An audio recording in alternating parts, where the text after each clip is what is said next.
Hello everyone, welcome to video number 47 in the Tills Tells What's Up story group. This is my own story. I wrote it for the Ascent Quarterly, that for the first issue after the Lubavitcher Rebbe left the world in the summer of 1994. And subsequently I revised it very much, and also in later years it was picked up by many other publications and websites, and it now appears in many different languages. But the only one that has it completely accurately is the version that I'm going to tell you. in just before Pesach in 1976, or rather, my wife and I decided, at the urging of teachers, that although we had been married for 2 years, we had not yet made our own Pesach Seder, and they said that we should do it this year, or at least one Seder. So we decided that we would go to a host for the first night, and we would prepare our own second Seder. And as I thought about it, the more excited I got.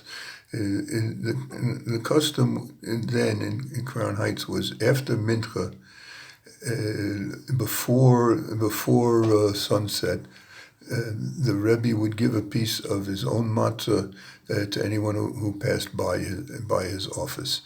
And this was special matzah. Not just was the Rebbe's matzah, it was also mitzvah matzah. That is, this is what is called the matzah that is baked on Erev Pesach in the afternoon, because that's the time when, in the time of the temple, that the Passover lamb was offered. It had to be in the afternoon.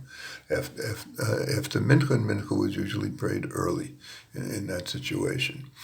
So I thought, look, the Rebbe gives everybody a little piece, but if we have guests, I can tell the Rebbe how many guests we have, and he'll give me extra matzah. So I got excited about this, and my wife was also excited about having guests. So we invited some people, and then we invited some more people, and then we invited some more people, and all of a sudden, here we are for our first Seder, hosting 16 guests. We also severely underestimated how much work there is to do on Erev Pesach in preparation for the Seder. And by the time I was able to run over to 70 for a few blocks, I ran. Excuse me. I was told that the Rebbe had just ceased distributing matzah. He went down to the shul to prepare for the festival evening prayer. It was just a short time before night. I was so disappointed. But somebody who saw how disappointed I was came over to me and said, you don't have to take it so bad. The Rebbe will come again to distribute some matzah after the Passover night prayer. And so I was greatly heartened by this. And I also went inside to pray a last minute mincha and to pray the Mariv prayer with the large minyan of the Rebbe. I must admit to having davened speedily and perhaps even having left before the final Amen. Nevertheless, I wasn't first online. There were other people more clever than I, and they didn't bother going into the shul for daven the evening prayer. They did it right outside the Rebbe's door. Nevertheless, there wasn't so many people, and it was clear that I would have my turn. When I came to face with the Rebbe, so he extended his hand to me with a piece of matzah on a napkin, and I gathered my courage and said, "Rebbe, we have 16 guests."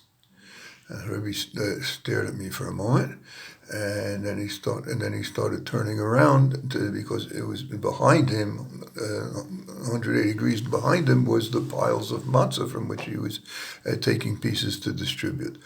But he only turned about halfway around, and then he turned back to me, and he said, "Which night are you having guests?" And I said, "The second night." And so he said, "Well, I can't give you matzah." And I was shocked, and he explained to me in English He said, you can't prepare for on one day of Yontiv for another day of Yontiv, even though and therefore this is now already the first night of Passover. Pesach I can't give you for the second night. Wow, was I crushed! And I knew this halacha, I just hadn't thought of it, and I just felt so bad. I first thought I was going to get one piece, then I was going to get many pieces, and now it's 0 pieces. And the Rebbe sensed my feelings, of course, and he said, "But so come back tomorrow night after the evening prayer, the festival evening prayer, and I'll give you matzah then." So I got very happy again, and hustled home to tell my wife the good news that we would indeed have lots of matzah for the large seder that we would be hosting. So on the second night of Passover, after the festival evening prayers, I proudly walked up to the Rebbe's office, and there one of the Rebbe's one of his 4 secretaries, the one on duty that night, refused to admit me. I told him, but the Rebbe told me to come to get matzah because I wasn't able, and he said no, it can't be. I said, why? He said, the Rebbe never gives out matzah on the second night, only on the first night. I said, but the Rebbe told me to come specifically now. It was clear he didn't believe me. And so I told him the whole story. And he was still skeptical. And I was really upset. He could see I was ready to explode or collapse. I said, at least ask the Rebbe, please. So he went inside and into the Rebbe's room. In other words, we were in the outer office, and he went inside to the hallway outside the office, the Rebbe's room.